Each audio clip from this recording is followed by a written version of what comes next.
My name is Elena Marsh and I'm 29 years old. June 8th was supposed to be my younger brother's triumphant graduation celebration. His master's degree in business, paid for entirely by our parents, celebrated at the most exclusive rooftop venue in the city. What my family didn't know as they handed me that red wristband and laughed at my humiliation was that I owned every square foot of the building they were standing in. And in exactly 3 hours I was going to make sure they never forgot it. But before I tell you how 114 guests watched my family get escorted out of my property by security, let me explain the 29 years of being invisible that led to this moment. Because this wasn't about one wristband. This was about a lifetime of being treated like I didn't exist while my younger brother, Derek, was worshipped like he'd invented oxygen. Growing up as the oldest child should have meant something. Should have meant responsibility, respect, being the example. In my family it meant being the practice child.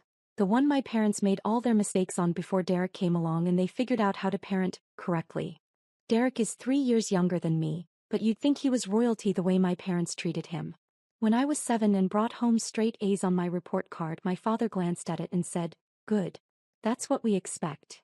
When Derek brought home B's at age 7, my parents threw him a pizza party and told everyone their son was academically gifted. When I was accepted into college at 17 with a partial scholarship, my parents said I'd have to take out loans for the rest. "It'll teach you responsibility," my mother explained. "You need to learn the value of money." I graduated with $67,000 in student debt. When Derek got into college 3 years later with no scholarship at all, my parents paid his entire tuition, $186,000 over 4 years, and bought him a car, a laptop, and a fully furnished apartment near campus. "Derek has so much potential," my mother would say. "We want to make sure he can focus on his studies without financial stress." When I asked why they couldn't help with my loans, my father actually laughed. "You're doing fine, Elena. You don't need help. Derek needs more support to reach his potential." The pattern continued through every stage of our lives. I worked 3 jobs through college and graduated with honors. Derek partied his way through undergrad with a 2.8 GPA. I got a job at a tech startup making $52,000 a year and my parents' only comment was, "That's nice, dear." Derek got an entry-level position at our father's friend's company making $45,000 and my parents acted like he'd been appointed CEO of Google. But here's what they never knew, never asked about, never cared enough to discover. I had a talent for technology and investment that made me very, very good at making money. That tech startup I joined at 22? I wasn't just an employee. Within 6 months, I'd identified inefficiencies in their product development that could save millions. I wrote a detailed proposal, presented it to the founders, and they promoted me to product director at 23 with equity in the company. When the startup was acquired by a major tech corporation 3 years later, my equity payout was $2.8 million. I was 26 years old and a multimillionaire, and my parents had no idea. They were too busy celebrating Derek's promotion to senior associate at his company. A title change with a $3,000 raise that my mother announced to our entire extended family like he'd won the Nobel Prize. I took my $2.8 million and did what I do best. I made it grow. I invested in 3 more tech startups, consulted for companies on product development and digital transformation, and bought my first commercial property, a small office building that I renovated and leased to tech companies. By 28, my portfolio was worth $8.7 million. I owned 4 commercial properties, had equity in 7 companies, and worked as a private consultant making more in a month than Derek made in a year. I lived in a penthouse downtown, drove a Tesla, and had built a life that would have made my parents proud, if they'd ever bothered to ask about it. But they didn't ask. They never asked. At family dinners, they'd spend 2 hours discussing Derek's latest achievement, and then turn to me with, "And you're still at that tech company, right?" I'd left 4 years ago. I'd say, "Actually no, I consult now," and they'd nod vaguely and change the subject back to Derek. The Skyline Tower had been my most recent acquisition. 8 months ago I'd purchased the entire building, a 12-story mixed-use property in the heart of downtown, for $3.1 million. The ground floor housed retail, floors 2 to 10 were office space, floor 11 was a high-end event venue, and the rooftop on floor 12 was the most sought-after party space in the city, with panoramic views of the entire city skyline. I'd kept the existing property management team, including Thomas, the building manager who'd worked there for 12 years. The revenue from leases alone was $780,000 annually, but the rooftop venue was the crown jewel. booking out months in advance for weddings, corporate events, and celebrations. When Derek announced he was getting his master's degree in business, paid for by our parents naturally, I knew exactly what would happen. My mother started researching venues immediately, complaining loudly at Sunday dinners about how impossible it was to find somewhere worthy of Derek's achievement. The Skyline Tower rooftop would be absolutely perfect, she sighed one evening. But they're booked for the next 6 months. I've called them 12 times. I'd smiled and said nothing. The Skyline Tower rooftop wasn't booked for June 8th. I'd deliberately kept it open. I wanted to see exactly how my family would behave when they got what they wanted. 3 weeks later, my mother called me, practically screaming with excitement. Elena, the most amazing thing happened. The Skyline Tower had a cancellation for June 8th. We got the rooftop for Derek's graduation party. What she didn't know was that I'd had Thomas call her back personally and offer the cancelled date. I'd also instructed him not to mention ownership, just to handle everything professionally and accept their deposit. My parents had wired $127,000 total. $87,000 for the venue, premium catering, open bar and entertainment, plus a $40,000 deposit for Derek's future wedding reception they'd already started planning. If you're genuinely enjoying this story, I'd love for you to hit that like button, but only if it's resonating with you. No pressure at all. Derek's actual graduation ceremony was on June 7th. I attended, sitting in the back row while my parents sat front and center, filming everything like Derek was receiving the Presidential Medal of Freedom instead of a master's degree that thousands of people earn every year. After the ceremony, my mother grabbed me. Elena, we need to talk about tomorrow. The party. Yes. Now we've spent a considerable amount of money making this perfect for Derek. We need you to understand that this is his day. His achievement. We can't have any complications. Complications, I repeated flatly. My father joined us, his hand on Derek's shoulder like he was guarding a priceless artifact. What your mother means is that Derek has worked incredibly hard for this. We want everything to be perfect. We need you to be supportive and not draw attention to yourself. Derek was scrolling through his phone, barely listening. When he finally looked up, he said, "Just don't embarrass me, Elena. This is a big deal for me and you're kind of, I don't know. You don't really fit with the crowd I'm trying to impress." "The crowd you're trying to impress," I said. "Yeah. These are important business contacts, potential employers, investors. They're high-level people. You work in tech support or whatever, right?" I'd been a consultant for 4 years. I told him at least 10 times. Something like that. My mother nodded enthusiastically. "Exactly. So tomorrow just stay in the background. Be pleasant. Don't talk about yourself or your job. This isn't about you." I smiled. Of course. Whatever Derek needs. The next morning, Derek sent me a text. "Party starts at 6. Don't be late.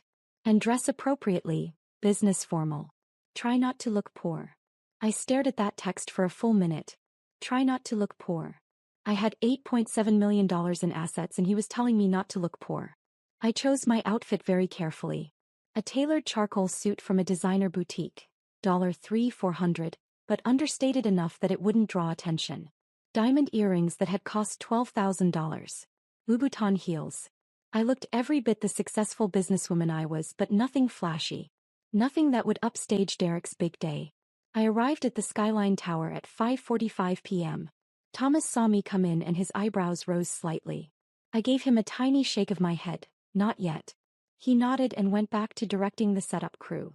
The rooftop looked stunning. My parents had spared no expense.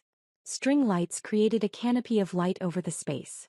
The bar was fully stocked with premium liquor. The catering tables were laden with expensive hors d'oeuvres. A DJ was setting up in the corner. Floor-to-ceiling windows showcased the sunset over the city skyline. My mother was already there, directing staff like a general commanding troops. She saw me and frowned slightly, looking me up and down. "Elena, you're early. I wanted to make sure I could help if you needed anything." How thoughtful. Her tone suggested it was anything but. "Actually, Derek has a special check-in system tonight. Very professional. Very organized. You need to get your wristband." Wristband. She pointed to a table near the entrance where Derek stood with a young woman holding a tablet and a box of wristbands. There was a line of early arrivals, professionally dressed people who were clearly Derek's colleagues, classmates and networking contacts. I joined the line and watched. Each person gave their name, was checked off a list, and received a white wristband that read VIP guest in gold letters. They were directed into the party with warm smiles. When I reached the front of the line, Derek looked up from his phone. Name. Derek, it's me. Name, he repeated, not looking up. Elena Marsh. The young woman with the tablet scrolled through her list. I don't see an Elena Marsh on the VIP list. Derek finally looked at me. Oh right, Elena. Yeah, you're on the alternate list. He reached into the box and pulled out a red wristband. It was noticeably different from the white ones, cheaper material, and instead of VIP guest, it read general attendance in black letters. What's this? I asked calmly. It's your wristband. Everyone gets one. Security needs to know who's who. Security needs to know who's who, I repeated. Yeah. White wristbands are for VIPs.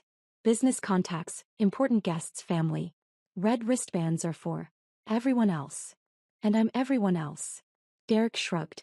I mean, you're my sister, but you're not really part of the professional networking aspect of tonight. This is about my business future. The red wristband just means you're here to support me, not to, network or whatever. People were gathering behind me in line, listening to every word. I could feel their eyes on me. Put it on, Derek said, holding out the wristband. You're holding up the line. I took the red wristband. The material felt cheap compared to the white ones. I fastened it around my wrist while at least 15 people watched. Derek had already moved on to the next person in line. Name. Jonathan Ashford. Ah, Mr. Ashford. Great to see you. Derek's entire demeanor changed, warm, enthusiastic. He personally handed Jonathan a white VIP wristband. Thanks so much for coming. Please head right in. Bars open. I walked into the party wearing my red wristband like a scarlet letter. By 6:30 p.m., the rooftop was packed with 114 guests. I counted them. Exactly 114 people, and as far as I could tell, I was the only one wearing a red wristband. Everyone else had white VIP bands. I stood near the windows, sipping champagne and watching the sunset, trying to stay inconspicuous just like my family wanted. Elena. I turned to find my Aunt Rachel, my mother's sister, approaching with a confused look on her face. What's with the red wristband, honey? Before I could answer, my mother materialized beside us. Oh, that's just Derek's organizational system. Very clever, really. Helps him keep track of different guest categories. Different categories? Aunt Rachel looked at the white wristband on her own wrist. What category am I? Your VIP family, of course. My mother smiled brightly. The white wristbands are for important guests. And the red one means? My mother's smile tightened. General attendance. People who are here to support Derek but aren't really part of his professional circle. Aunt Rachel looked between my mother and me, understanding dawning on her face. You gave Elena a different wristband than the rest of the family? Derek organized the system, my mother said quickly. It's his party. His rules. Now if you'll excuse me, I need to check on the catering. Aunt Rachel stared at me for a long moment. Elena, It's fine, I said calmly. Really. It's Derek's day. But it wasn't fine, and it was about to get worse. At 7 p.m. my father gathered everyone for photos. Family photo time, he announced. Everyone with a white wristband whose actual family, gather around Derek. People shuffled into position. My parents flanked Derek. Aunts, uncles, cousins, all wearing white wristbands, arranged themselves around him in a semicircle. The photographer positioned himself, adjusting his camera. I started to move toward the group. Elena, what are you doing? My father's voice cut through the chatter. Family photo, I said. Red wristbands aren't in this shot. This is for VIP family only. Derek's specific request. 114 people were watching. 114 people heard my father tell me I wasn't VIP family. Derek didn't even look at me. He was busy adjusting his tie and making sure he was centered in the frame. You can stand over there. My mother pointed to a spot 15 feet away, outside the camera's frame. You'll still be here. Just not in the photo. I walked to where she pointed. I stood there wearing my red wristband, watching my entire family pose for photos without me. The photographer took 47 shots. I counted each one. Guests were whispering. I heard snippets. Is that his sister? Why isn't she in the photos? The red wristband. I heard someone say it means she's not important enough. That's harsh. After the family photos, Derek called for VIP guests only photos. Business contacts, mentors, important friends. Then college friends photos. Then colleagues photos. I wasn't in any of them. At 7:45 p.m., Derek gave a speech thanking everyone for coming. He thanked the venue for their incredible service and stunning space. He thanked his parents for their unwavering support and financial investment in my education. He thanked his professors, his classmates, his mentors, his friends. He didn't mention me once. At 8 p.m., my mother was showing off photos on her phone to a group of guests. Look at our family. All together to celebrate Derek's achievement. I could see the photos from where I stood. Every single one had me cropped out or positioned outside the frame. My mother had made sure of it. One of her friends noticed me standing alone. Is that Derek's sister? Why isn't she in any of the pictures? My mother waved her hand dismissively. Oh, Elena's here somewhere. But you know, she's not really part of Derek's world. Different paths in life. She's more of a supportive presence. Background family. Background family, the friend repeated, looking uncomfortable. You know what I mean. Some family members are leaders, achievers. Others are just there. Elena's the just there type. I'd heard enough. It was 9 p.m. Exactly 3 hours since I'd arrived. Exactly 3 hours since Derek had handed me that red wristband and explained that security needed to know who didn't belong. I pulled out my phone and sent a text to Thomas. It's time. His response came immediately. On my way up. I walked calmly to the DJ booth and asked him to cut the music. He looked confused but complied. The rooftop went silent except for the sound of confused murmuring. Excuse me, everyone, I said, my voice carrying across the rooftop. I apologize for the interruption. My name is Elena Marsh. Most of you know me as Derek's older sister, the one with the red wristband. Derek's head snapped toward me, his eyes wide. Elena, what are you? I'll just be a moment. I wanted to share something with all of you. You see, when this party was booked 8 months ago, the venue coordinator who handled the reservation didn't mention one important detail to my family. Thomas stepped onto the rooftop, perfectly timed. He walked to my side and handed me a leather folder. This is Thomas Chin, the property manager of Skyline Tower. Thomas, would you like to explain to our guests about the building's ownership? Thomas smiled. It wasn't a kind smile. Certainly, Ms. Marsh. Ladies and gentlemen, the Skyline Tower was purchased 8 months ago by a new owner. That owner is currently attending this evening's event. The murmuring grew louder. I opened the folder and pulled out the property deed, holding it up so people could see the official stamps and seals. I purchased this building on October 15th of last year for $3.1 million in cash. That includes this rooftop venue, the event space on floor 11, all office and retail spaces and all common areas. I am the sole owner of the property you're currently standing on. The silence was absolute. Derek's face had gone completely white. My mother looked like she might faint. My father had frozen with his drink halfway to his mouth. When my parents booked this venue for Derek's graduation party, they paid me, though they didn't know it was me, $87,000 for tonight's event. They also placed a $40,000 deposit for Derek's future wedding reception, which they've been planning enthusiastically. That's $127,000 total, all paid to me over the past 8 months. I could hear someone's phone camera clicking. Multiple someone's. Tonight I was given a red wristband and told that security needed to know who didn't belong here. I was excluded from every family photo, 47 shots total, because I wasn't VIP family. My mother told her friends I was background family, the type that's just there. My brother didn't mention me once in his speech, despite the fact that he's literally celebrating inside a building I own. I turned to look directly at Derek. You told me not to embarrass you. You said I didn't fit with the crowd you were trying to impress. So I've made a decision that I think will help with that problem. Elena, wait. Derek found his voice, but it came out strangled. This party is over. Effective immediately. Everyone has 30 minutes to gather their belongings and exit the building. Thomas, please initiate the venue shutdown. With pleasure, Ms. Marsh. What happened next was pandemonium. My mother rushed toward me, her voice shrill and desperate. Elena, stop this right now. You can't. This is Derek's graduation party. Everyone is here. Everyone was here, I corrected. Now everyone is leaving. You have 29 minutes. Derek was in full panic mode. This is insane. You can't just kick everyone out. What about my guest?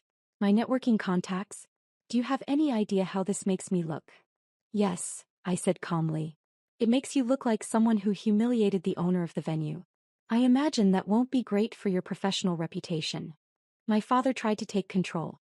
Now, Elena, I know you're upset, but let's be rational about this. We paid for this venue. We have a contract. You do have a contract, I agreed. Thomas, please explain the relevant clause. Thomas pulled out his tablet. Clause 17, subsection C. The venue reserves the right to terminate any event immediately in cases of discrimination, harassment, or abusive behavior towards staff or ownership. In such cases, all deposits are forfeit and no refunds will be issued. My father's face turned purple. Abusive behavior? We didn't abuse anyone. You created a tiered wristband system designed to publicly humiliate a family member. You excluded me from family photos while telling 114 guests I wasn't VIP family. You called me background family, who's just there. That meets the definition of discriminatory behavior under the contract you signed. This is extortion, my father shouted. This is consequence, I said quietly. You have 27 minutes now.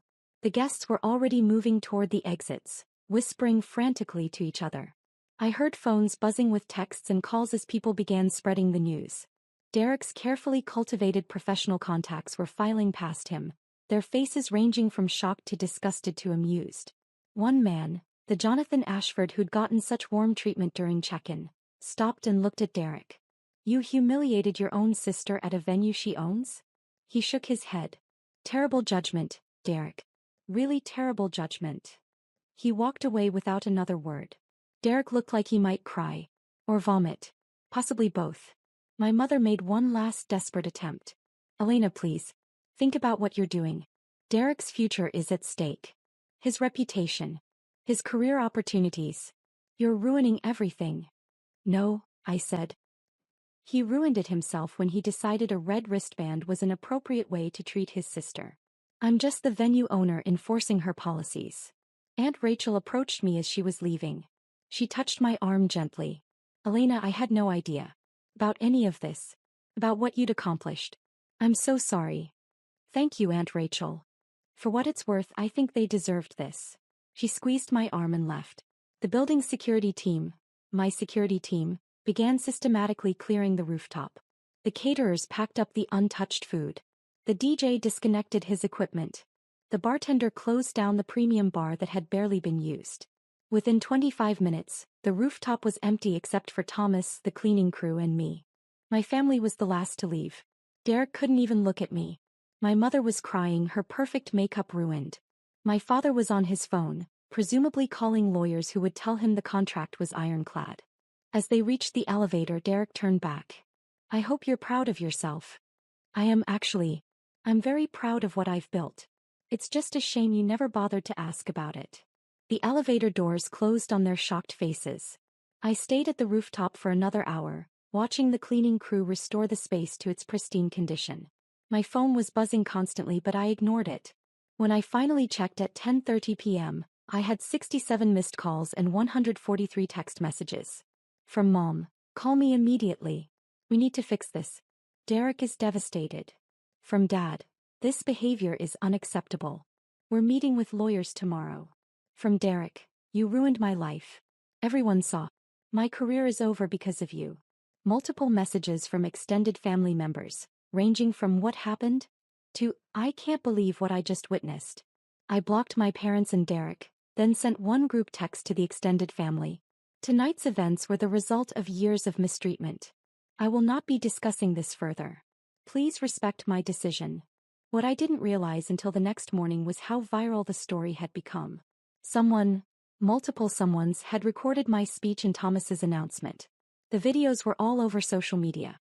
One video from a guest named Jennifer had been viewed 340,000 times with the caption, I just watched a graduation party get ended because the graduate gave his millionaire sister a not family wristband. She owned the building. He kicked everyone out. This is the greatest revenge I've ever witnessed in person. Another video showed Derek handing me the red wristband, with his dismissive, security needs to know who's who comment clearly audible. It had 580,000 views and the comments were brutal.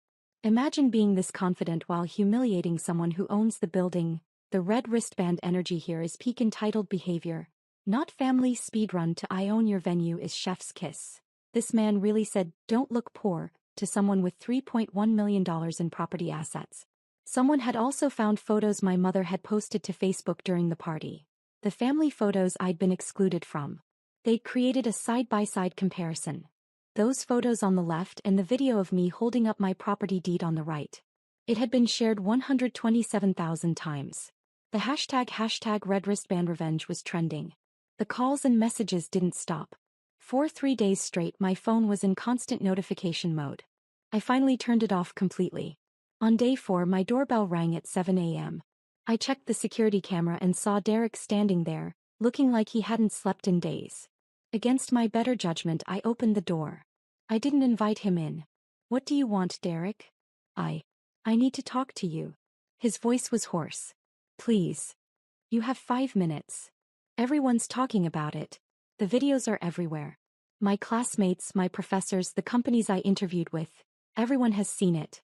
3 job offers were rescinded. One company sent me an email saying they can't employ someone who demonstrates such poor judgment in personal relationships.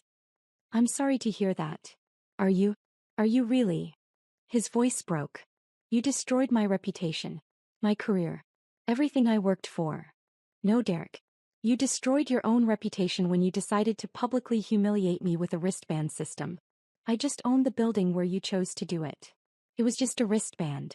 It wasn't that big a deal. It was a big enough deal for you to create an entire system around it. Big enough to exclude me from 47 family photos. Big enough to tell 114 people I wasn't VIP family.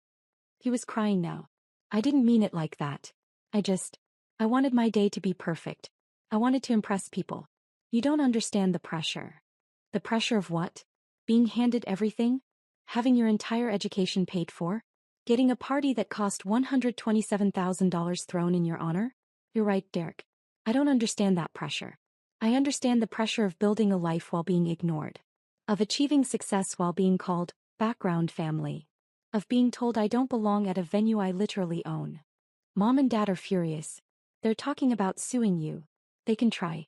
The contract is clear. Their lawyers will tell them that. They can't afford to lose the $127,000. Dad's been struggling with his business. They took out a second mortgage to pay for my party and the wedding deposit. There was the truth beneath the anger. They mortgaged their house for your party? And my master's degree. And the car they bought me. They're in a lot of debt, Elena. And they thought the solution was to spend $127,000 on your graduation party? They wanted me to have every opportunity. They wanted me to succeed. At my expense. Always at my expense. He looked at me with something I'd never seen from him before. Genuine desperation. Is there any way? Could you refund even part of the money? They're going to lose the house. No. Elena, please. You made me wear a red wristband that said I didn't belong. You excluded me from family photos. You never once, not once in 29 years, asked about my life, my work, my achievements. And now you want me to bail out the family that treated me like I was invisible. We're still family. No, Derek. Family doesn't do what you did. Family doesn't require color-coded wristbands to determine who matters. You want to know what's sad? I would have helped you celebrate. I would have been proud of you. I would have been the best sister you could ask for. But you never gave me the chance. You just assumed I was less than you and treated me accordingly. What am I supposed to do now? The same thing I did when I graduated with debt and no help. Figure it out. I closed the door on his shocked face. It's been 6 months since Derek's graduation party ended in spectacular failure. The story has mostly died down online, though occasionally someone still sends me the videos with comments like, "This is legendary," or "You're my hero." According to Aunt Rachel, still my only connection to the family, my parents did lose their house. They're renting a small apartment now and both working multiple jobs to pay off the debt they accumulated trying to make Derek's life perfect. They blame me entirely, which is somehow both predictable and absurd. Derek's job prospects have slowly improved as the story faded from immediate memory, but he took a position making $20,000 less than his original offers. He's also apparently in therapy trying to process the trauma of the graduation party. Aunt Rachel tried to say this with a straight face and couldn't quite manage it. The wedding deposit for his future marriage? Turns out his girlfriend broke up with him 2 weeks after the party. She'd seen the videos and told him she couldn't marry someone who treated family that way. So that $40,000 is just gone. My parents have attempted to reach out several times through various relatives. The message is always some version of, "Don't you think you've punished us enough?" The answer is no. Because I didn't punish them. I simply stopped allowing them to treat me poorly while I funded their lifestyle. As for me, I'm thriving in ways they can't even imagine. My real estate portfolio is now worth $11.4 million. I've acquired 2 more commercial properties and I'm in negotiations for a boutique hotel. The Skyline Tower is more profitable than ever. It turns out the viral story actually increased demand for the venue. People specifically request to book the place from the red wristband video. I've also built something my biological family never gave me: genuine relationships. Thomas and his family have become close friends. I mentor 3 young women in real estate investment, sharing the knowledge I wish someone had shared with me. I have a chosen family of people who value me for who I am, not who they want me to be. Last week I received a letter from Derek. Handwritten. 7 pages long. It started with, "I understand if you never want to speak to me again," and ended with, "I'm sorry I never saw you."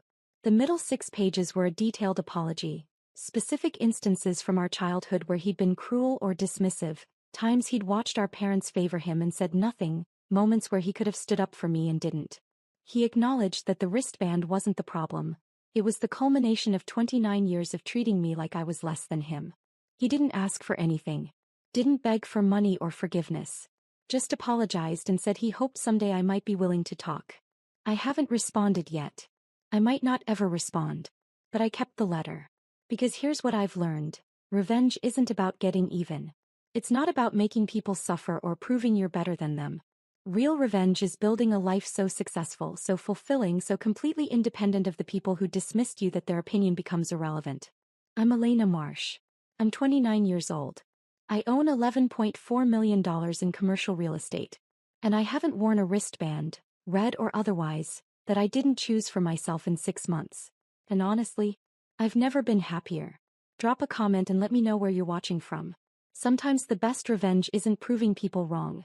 It's becoming so successful that whether they were right or wrong simply doesn't matter anymore.